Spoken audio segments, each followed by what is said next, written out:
Hello and welcome to the latest edition of What Does the Giraffe Say with me, Kathleen Retourne. We are a live interview service which aims to reconnect people in conservation by holding interview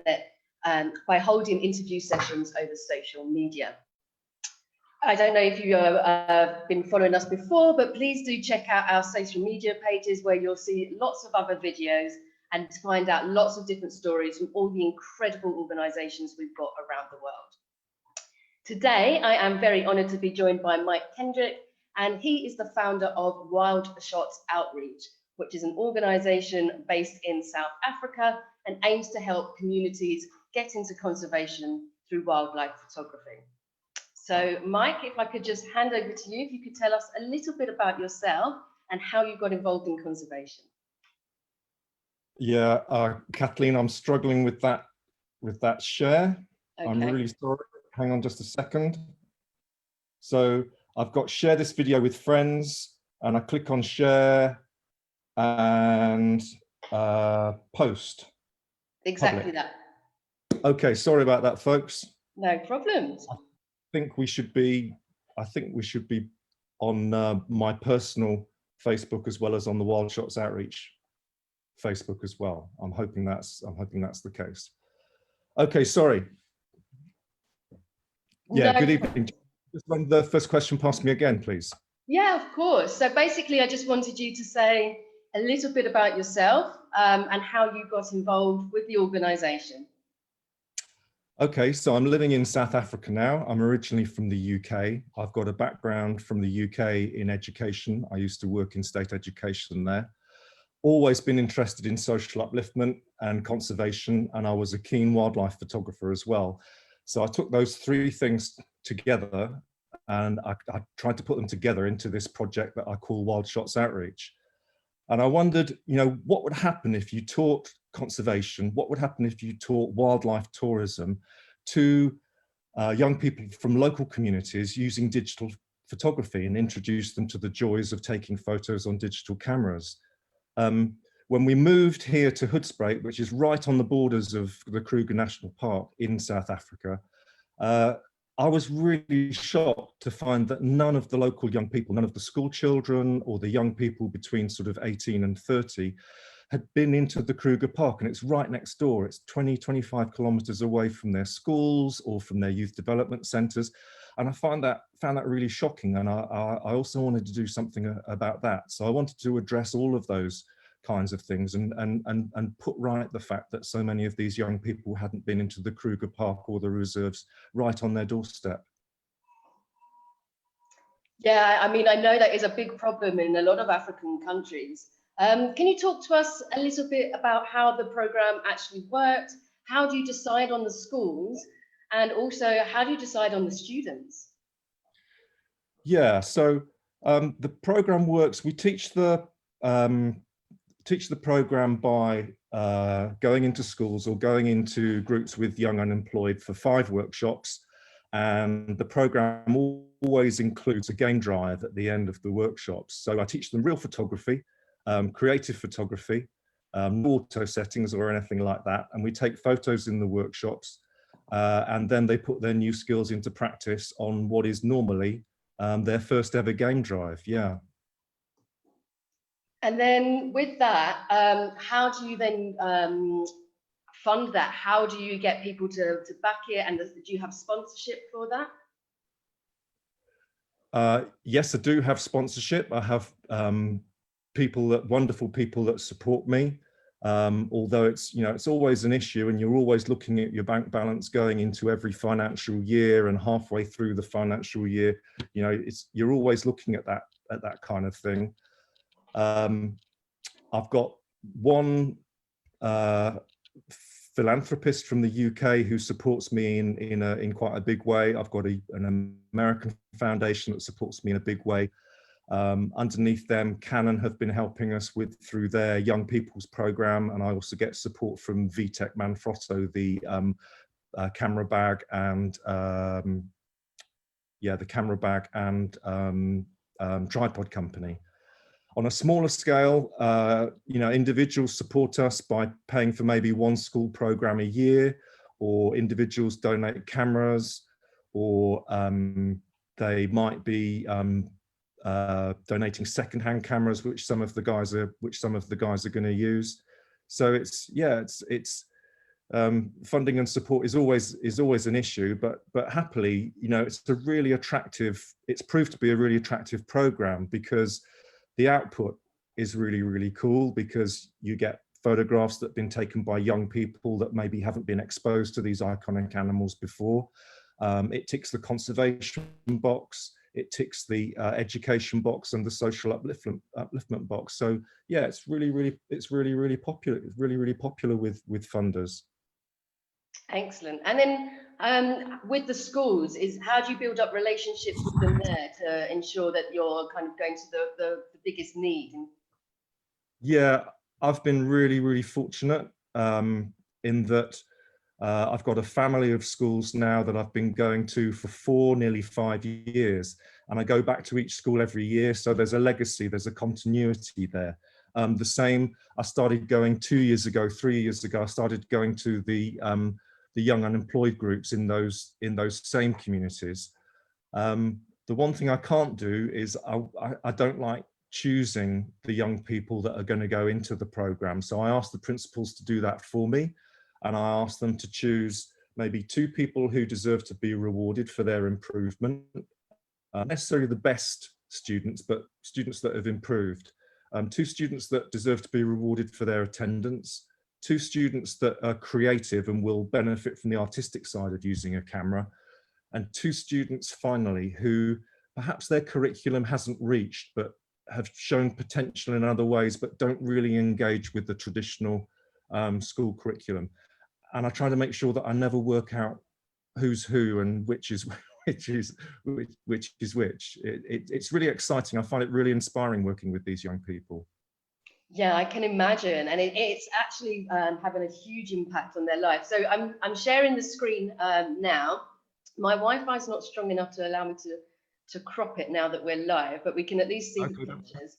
So do you want to talk us a little bit through this picture here? So this is a photograph from the final session with the group after we've been on the game drive, and I just love these photos because you just see these big beaming smiles. You know, they've engaged with their iconic wildlife. It is their wildlife heritage. You know, some of these young people, their surname might be Ndlovu, which means elephant, or Ngwenyo, which means crocodile, and I've been privileged enough to take them on their first game drive and sort of awaken that sort of flame of conservation within them, and they do take absolutely beautiful photos. They've not been fed the same sort of diet perhaps as I have of traditional wildlife photography, and I try not to overteach them, so there's still that freshness about their photography. So here's a school that I've been going to for a number of years now. This is Acorns to Oaks School in Acorn Hook. And you can just see, I think maybe Mr. Newton, the teacher on the right of the picture there, is as excited as his students to be going on his first game drive there. Yeah. And you touched on it a little bit earlier before, but I was wondering if you could go maybe a little bit more into depth with this. But as you say, a lot of children have never seen these wild animals before. So what kind of, how do they react when they actually finally get to see these animals? Are they scared? Are they excited? Yeah, we have a bit of a chat beforehand while we're doing the safety briefing about how to behave in the vehicle, because we, you know, for the first time, these young people are in a wild reserve or in a national park, and it's the animals' domain. It's not their domain. So we do have that discussion. I do ask them if they're frightened, and we'll sit somebody in the middle. If there is somebody who's frightened, we'll sit somebody in the middle because they'll feel more secure there. But we also talk about being thrilled rather than being frightened, and being excited, and they soon settle into it. And it's really good. It's really good for me because it reminds me of how close we get to these lions, for example. You know, you can be within a couple of meters of a magnificent male lion, and we'll talk about the conservation issues around lions, around rhinos, which is very pertinent at the moment, around elephants and around the pangolin when we're in the lessons and when we're on the vehicle. And you're looking now at a group from Shobiani High School. I think the teacher, Walter, who's a bit of a legend, he's there at the back on the right. And it's just great for these young people to meet other people from their communities, like the guys in the front who are the guides and they're the trackers who are working in wildlife tourism, and they can see these guys as role models as well. And I think that's important as well, because it goes to show that you can actually make a career out of working with conservation.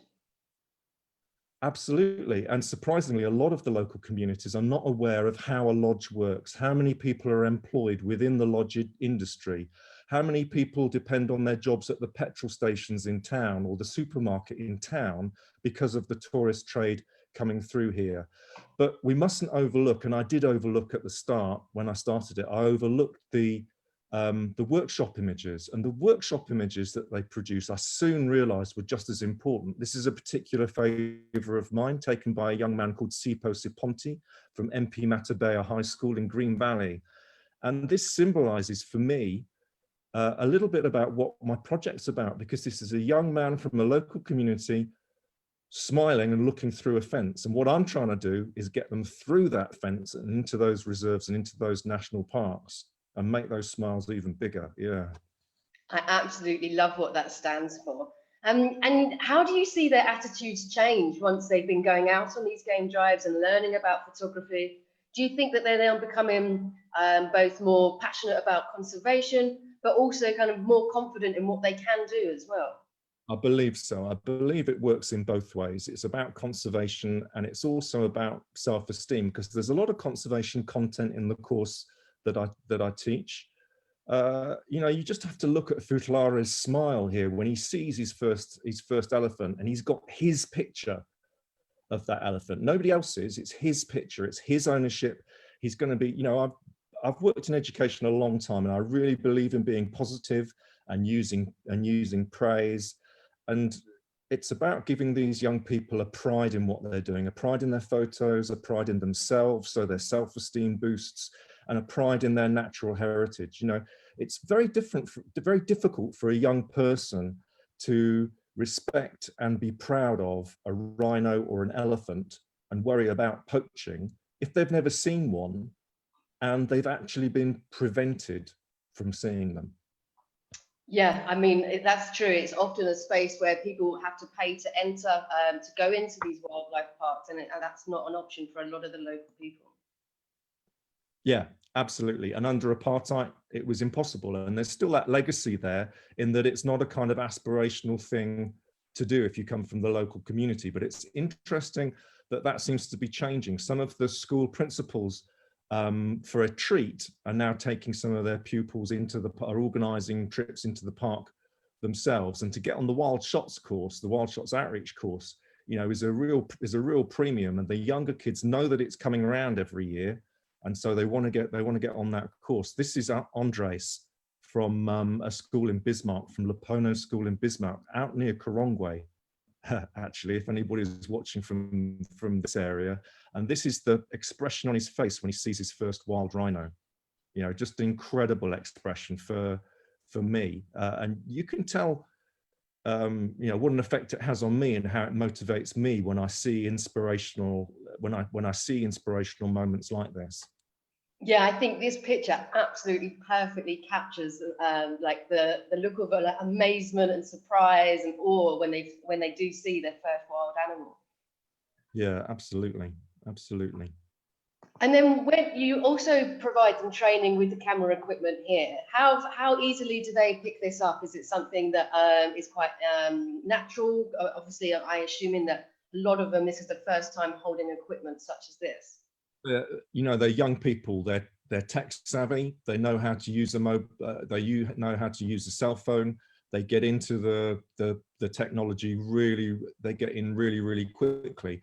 And I didn't realize that that's the start, but the digital camera is a great learning tool because it gives you instant feedback. You can see the settings on the back of the camera as to what settings you've used. Did you use the right settings for freezing the action? Did you use the right settings for motion blur? Did you manage to blur the background with your F number? You know, and they absolutely love it. And they come away with these new transferable skills, but also with a sense of pride in pride in themselves and what they're doing. Yeah, yeah, yeah. This is Faith from Hoodspray High School, and she's just showing this incredible picture that she's just taken of her first ever elephant on the back of her camera. And I think if you move on to the next slide, you think we'd rehearse this, wouldn't you? If you move on to the next slide, you'll see, yeah, it's just beautiful, and it's not the sort of image that I would take, or maybe a traditional wildlife photographer would take, but it just works. It just works so well, you know. Yeah. I think that was another question I wanted to ask as well, because this is something that they're learning and they're quite new to it. They've had no kind of long formal training process. Are you finding that they're actually teaching you things that you hadn't thought about before? You know, we'll come on to talk to people like Vusi Mate and Rifuma Matabuya and Neville Ngamane in a minute, but they've forced me to start shooting on totally manual now. They've got me on totally manual because they went totally manual before I did, and I sometimes get the cameras back and they've got the settings changed, and somebody's been deep into the menus and changed the settings. It's really interesting to see them pushing themselves and pushing the equipment. I love this photo. This is Kwesi from Medici High School, and he's just said to me, "Mr. Mike, I don't know which way to point the camera. The elephants are all around us, you know." And there's nothing you can say. It's just such a thrill. It's just such joy to be on a game viewer vehicle when you've got that buzz going on. Yeah. For sure. And then what would you say are the biggest challenges with the project? And what would you say to people who really want to take up photography but might not necessarily have the funds or the education to do so? Yeah, indeed. With the project, it was going into the great unknown and starting it off and thinking, would it work? Would it not work? Is it going to be successful? When I started with very old, dilapidated cameras that I managed to collect through the Wild Shots conference that my wife and Sophie Dandridge run in Cape Town every year. And I got the delegates to bring old cameras along, but it was an absolute nightmare because, you know, there was a Pentax, there was one Canon, there was a Nikon, there was a this, there was a that, and all of the settings were different. So I was standing there taking half an hour to tell the 8 different people with the 8 different cameras how to change one setting, and then you had 8 different types of battery to charge, and you know, so yeah, that was a yeah, so that was an issue right back at the start. Yeah, and going forward, sorry, there was a second part to that question. Just remind me. What would you say to people that might not necessarily have the funds or the education to take photography, but it's something they're passionate about? Right. So if you've got a mobile phone, use the camera on the phone. It's really good technology, and you can use all of the skills that, or a lot of the skills that I teach, you can use it on a phone. If you can find somebody in your community that's got a camera, that's using a camera, if you're in one of the communities where we work, there are guys in those communities who are desperate to share their skills with you, and they'll take you and show you how they're using how to use the camera, and they might even sign you up for the next Wild Shots course. You never know. Excellent. And can you talk us a little bit through this picture? Yeah, so this is one of my favorite pictures that one of the students has taken. This has been taken by Joya from Acorns to Oak. She was a lot younger than most of the people in that particular class, but she kept coming to the class and saying, "Look, can I just sit in? Can I just sit in?" These are going on outside of school hours, so they're giving up their free time. And yeah, I mean, I really love the photo for a start, but to put it in context, you really need to move on to the next photo and see Joya with her beaming with pride and holding her photo of these lions, because these are the first lines that she's ever seen. Okay, first lines she's ever seen, and she's all of a sudden she's connecting. And to give it even more context, if you like, I do a feedback form with each of these young people, And Joy's feedback form explained how she had connected with conservation, how she had connected with animals, that she's worried that the animals won't be here for very much longer, and they won't be here for future generations. And for the program to stir that up inside somebody, you know, is exactly what it's all about. And all of these young people seem to understand that. There seems to be a little bit of a disconnect before we go, and they don't really understand it. And when we go on the game drive, and when they've seen the animals for themselves and taken their photographs, that's when they start to get it. The penny starts to drop, and they start to realize how precious these rhino are, how precious the elephant are, you know, from an ethical and a beauty point of view, but also from the point of view of the economy of countries like South Africa and our tourism. Yeah. And if you want to build up their pride even further, then you just need to look at the community exhibitions that we do when we take these images from these kids and these young people, and we put them in their local communities. So we go into the local communities and we put these exhibitions on, and we show the students what they've been doing. We show their friends, their families. And I was really worried when we first did these, because I thought, well, they'll bring maybe mum, and they might bring a neighbor or a sister, and we'll have 20 people there. We've had 650 people from the local communities turn up to look at these exhibitions, to look at these photographs, to look at these iconic animals through the eyes of their sons and daughters and neighbors. And maybe that'll create a bit of a switch within the communities as well, whereby they'll start to get interested in their natural heritage, because that message is going back all of the time. You know, I'm not about beating people over the head with the conservation message and being another white person with a message that, you know, you must listen to this. It's all about, look at this, this is what's happening, these are the images, make up your own mind. Yeah. I love that. And then can you talk us through this next image that we've got here? Yeah, so this was part of our response to COVID.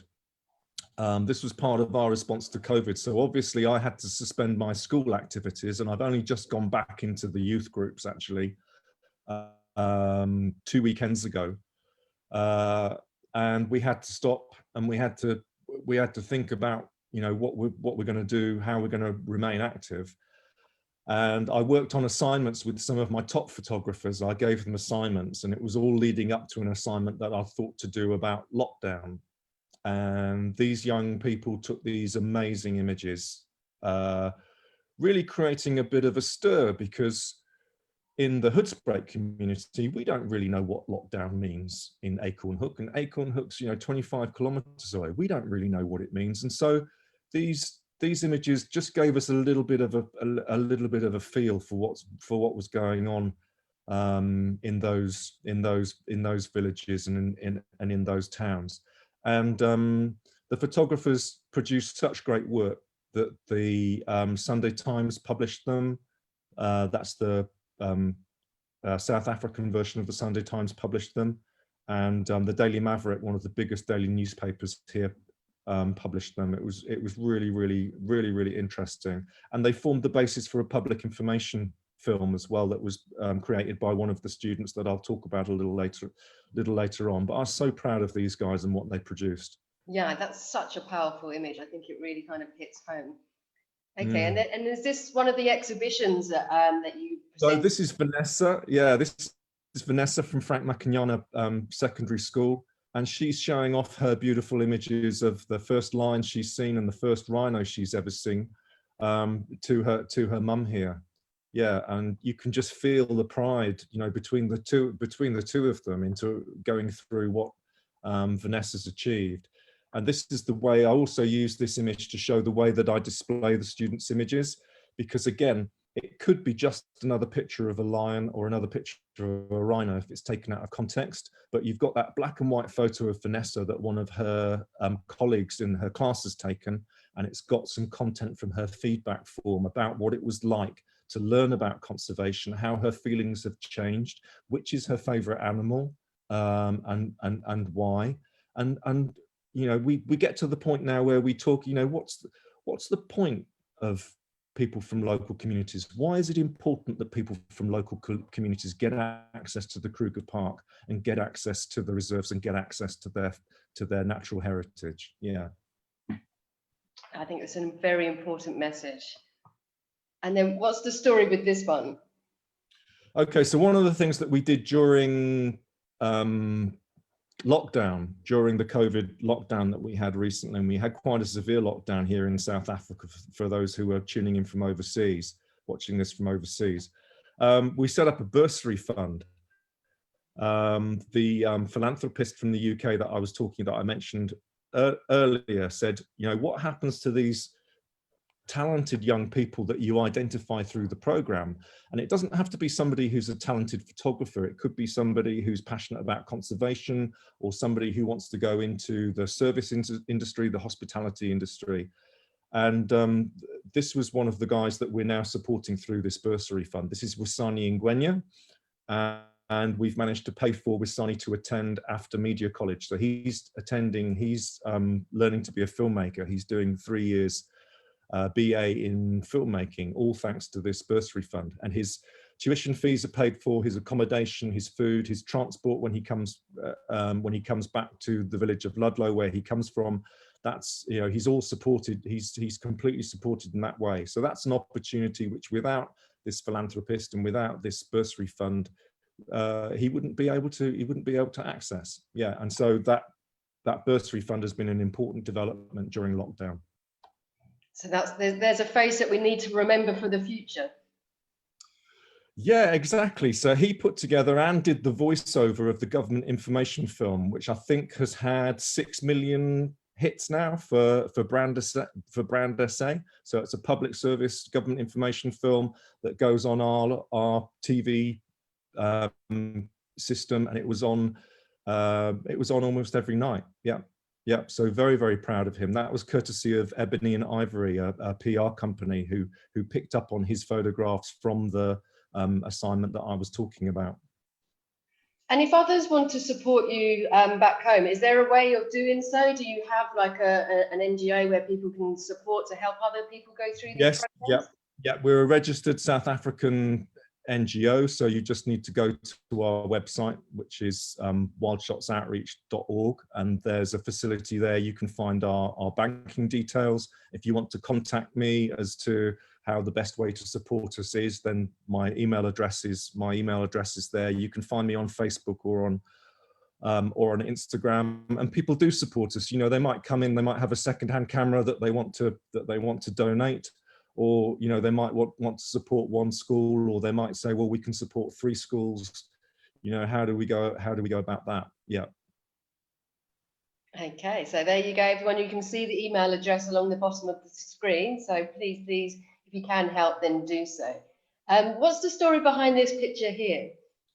Okay, so this is Queen Manyike, and Queen came to Wild Shots through an amazing organisation called Eco Children, based here in Hoedspruit, and she was an environmental facilitator, eco facilitator with them, teaching their course in primary schools. And I taught her how to use a camera. I saw that she was very talented, and I persuaded Canon to donate a camera to her. And then Eco Children and Wild Shots Outreach, my organisation, put her forward for a bursary place with a guide training organisation called Bushwise. And she did her guide training, and she is now, I'm very proud to say that she's one of, I think, 2 black female FAGASA qualified driving guides in the APNR, which is the private reserves adjoining Kruger. Very, very proud of her, and she's just the most fantastic guide, and she's an amazing role model for other young women as well as young men coming through, but young women in particular coming through from her community. We did a big event in January where she stood up and she told her story in front of members of her community. Yeah, fantastic young woman. Yeah, she's going to be an inspiration to others. Yeah. And this one here, I mean, this is an incredible picture that he's holding. I know we touched on it earlier, that there have been some students coming through that you've been very proud of. Is this one of the ones here? Indeed, very proud of Neville. This is Neville and Gamani. And Neville is one of a group of young photographers that have shown real talent and who've kept in touch with me and have become what I call the Wild Shots Outreach media team. And I take him on assignments with me. I do a lot of work with local organizations such as Rhino Revolution and with Elephants Alive and with Eco Children. If I get asked to go on a photo assignment, I'll take the team with me. And I took Neville on a rhino dehorning with Rhino at the invitation of Rhino Revolution. Now, for people outside of South Africa, it's really unusual for an organization to extend an invitation to young men from the local community or young women from the local community to go on a rhino dehorning. I won't go into the reasons, but perhaps you can imagine the reasons, because occasionally some of the people that are poaching the rhino are coming from some of the local communities. So there's a kind of bit of friction there, but Rhino Revolution are really forward looking. And we've done a number of rhino dehornings with them now. And Neville, while we were on this dehorning, took this image. This image is called Desperate Measures. And with this image, Neville won the International Young Environmental Photographer of the Year. Just incredible. The image went viral. He was on the BBC, he was on South African TV, he was even in La Repubblica, the highly respected broadsheet in Italy. But I think Neville's most proud of the fact that Leonardo DiCaprio posted his image on Facebook. That was his proudest moment, I think. Yeah. That's an incredible story, and it just shows what can be done when they're given the tools and the opportunities to be able to do this. Well, it didn't finish there, because he was then invited to go to Hong Kong to speak at the Elephant Foundation. The Elephant Foundation deal with elephant conservation and rhino conservation in Hong Kong. And he was invited to go there and speak in Hong Kong at this conference by that foundation. And he came back with this image. You know, I always tell my students, you know, a great photo tells a great story. What an amazing story. A young African photographer from the local communities with his photo, amazing photo of an elephant outside an ivory store in Hong Kong. Whoa, what a story, really. Yeah, no, that's a very, very powerful image. And the guys out in Hong Kong, they loved Neville so much that they asked him to stay on an extra week. So he stayed on an extra week, and he did a tour with his images. He did a tour of 24 Hong Kong schools. So, you know, that's conservation in action, getting the message out there, isn't it?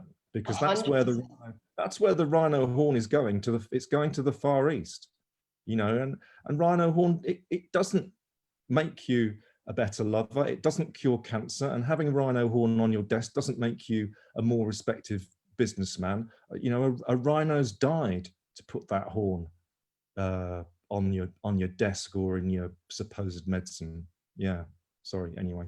No, I completely understand. It's a very kind of passionate and subject. Okay, so I've only got one more question left, and then we'll wrap up and see if there's anyone back home that would like to ask some questions. If you do, and you're watching this now, if you could just pop your question in the comments section, and I'll have a look and pop it to Mike. If you're watching this and it's not live, then please do still ask the question, and then one of us will be more than happy to get back and help you with this question. Mike, I know we've touched on several success stories. Is there anyone that you would say is your particular favourite? Oh no, I'm not going to single anybody out. They're all my favourite. You know, I love working with these guys. I find them, you know, the young women and the young men, I find them absolutely inspiring. It's such a joy and such a privilege to work with them. So these are three of the media team that have gone on to work for Conservation South Africa. Thank you, Conservation South Africa. They've been working for Conservation South Africa for about 11. It'll be 11 months at the end of this month. So they've been employed as videographers, as photographers, and they're able now to go out and teach the Wild Shots Outreach course with me. Next to me, right next to me there is Fumo, who's probably been with me the longest, 4 years now. Then there's Vuzi Mate. Vuzi Mate's classic comment was, you know, how can you love something if you haven't seen it? It's only now that I've seen the rhino and the elephant, you know, that I've grown to love them. And then that's Neville, who we've talked about with the award, the International Young Environmental Photographer of the Year. And the latest story, if you just move on to the next one, we've teamed up with an awesome organization called Global Conservation Corps. And Global Conservation Corps are training the anti-poaching rangers of the future and paying for their training and paying for their qualifications. And I'd met these two guys, Donald's on the left and Godfrey's on the right. And I'd met them through working with the Young Unemployed and with Good Work Foundation as well.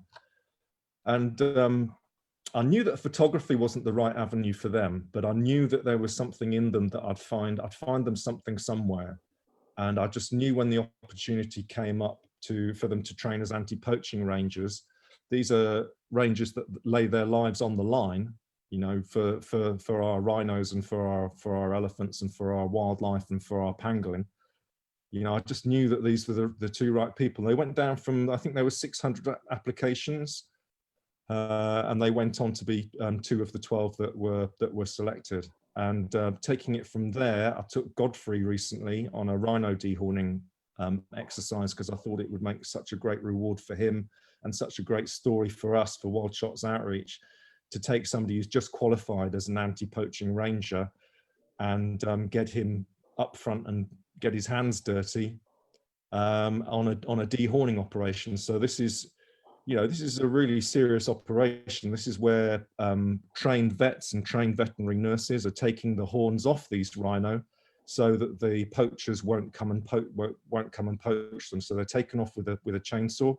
And this is just typical Godfrey. He's just getting his hands dirty. He's right in there, literally at the sharp end here, making sure that the rhino stays upright, getting the blindfold in place, getting the cotton wool in the ears, so it's, you know, it's not as traumatic as perhaps it might be, but it's really shocking. It's still shocking for me and shocking for people from the local community to see that we are at a stage now where we're mutilating a species to try and keep it safe. You know, and it's just buying time. It's not a long-term solution. It's just buying time. And there's a photo of Godfrey, you know, future ranger Godfrey, who's going to put his life on the line for these animals with, you know, a rhino horn, which is just a lump of keratin. It doesn't do those things that it's supposed to do.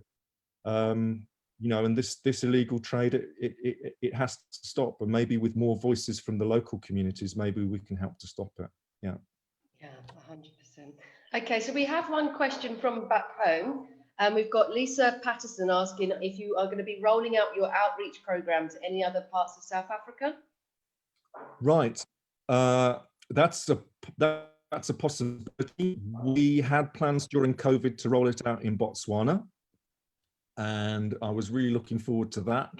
That was working with an amazing organization called Elephants for Africa. And I'm still hoping to do that. I'm hoping that we can reschedule that. And we have also had chats with people in Kenya about rolling it out in Kenya as well. So yes, there are plans to try and roll it out further afield. One of the things that I want to do is to have 2 boxes of cameras, have me going around with 1 box, and have people like Rafumo, Neville and Vuzi and Wisani and Queen, people like that who are coming through the program, going around with the other box before I put my feet up and my pipe and slippers. That's great. Well, thank you so much, Mike, for taking the time to talk with us. I found your story to be incredibly inspiring, and there's some nice comments coming through. My pleasure. Can I just mention one more thing? Of course.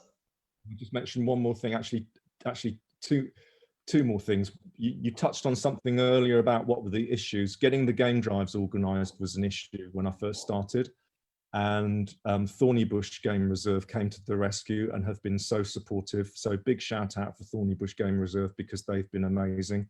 And there's also a short film about Wild Shots Outreach, which features Rafumo and Wisani and Queen, which just captures the essence really of what Wild Shots Outreach is about. It's called Beyond the Fence.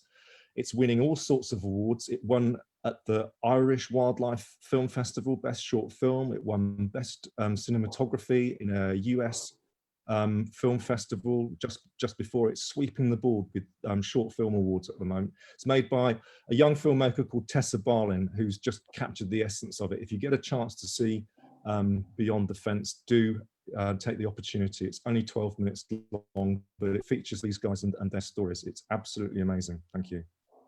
No problem. Okay, we'll be sure to check it out. Okay, well, I hope you've enjoyed this conversation as much as I have. And as I said before, if you're watching this later on, please do feel free to comment and share. The more people that hear these stories, the more people can hopefully be inspired and more good work can be done. So thank you everyone for tuning in, and thank you, Mike, for joining us. Thank you very much, Kathleen. It's been a real privilege. Thanks very much for contacting me. No problems. Okay, enjoy the rest of your day. Will do.